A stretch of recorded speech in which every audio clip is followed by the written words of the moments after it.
Australia prides itself on being a nation of swimmers. Just look at the popularity of the pool and our performances at the Olympic and Commonwealth Games. But a new report has found a disturbing decline in the number of children taking swimming lessons. To talk about this, we have Swim Australia CEO Brendon with us. Brendon, thanks for your time. Your organisation commissioned the SWIMSAFER report. What's it revealed?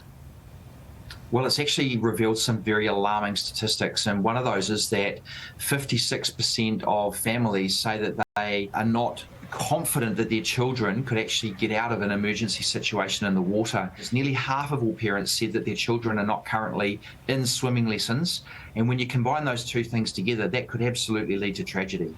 I guess not being in swimming lessons is part of the problem. Why are people saying they're not doing that? I mean, obviously COVID didn't help with pool closures and swim schools being shut. The biggest barrier to families being in lessons is actually financial. What we've done is we've come up with an initiative called Swim It Forward.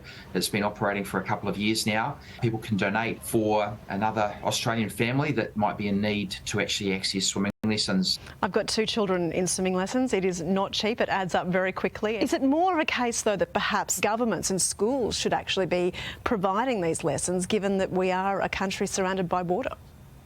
There's a lot of work being done with education departments around the country. Of course, they're all state-based and they've all got different priorities, but at the end of the day, it comes down to the level of interest from a principal or a key member of staff to actually drive a Learn to Swim or water safety program. But unfortunately, we just don't see the same quality program for the school-based swimming, and that's why our philosophy is get along to a professionally trained and well-run swim school and swim teacher, and that's your best chance of getting kids that are competent and confident in the water. What are your predictions for the future? Oh, well, look, our predictions are we have more people in lessons. Certainly that's the desired result, because the flip side of that is we have an increase in drownings. Last summer we had a 15% increase in drownings. I think that's an indication of the fact that people were not necessarily ready to go back into the water after COVID. At least 4 million kids have missed out on starting their swimming lessons. I think we've got a lot of catching up to do, and certainly a lot of the swim schools that I speak to are at capacity and are desperately seeking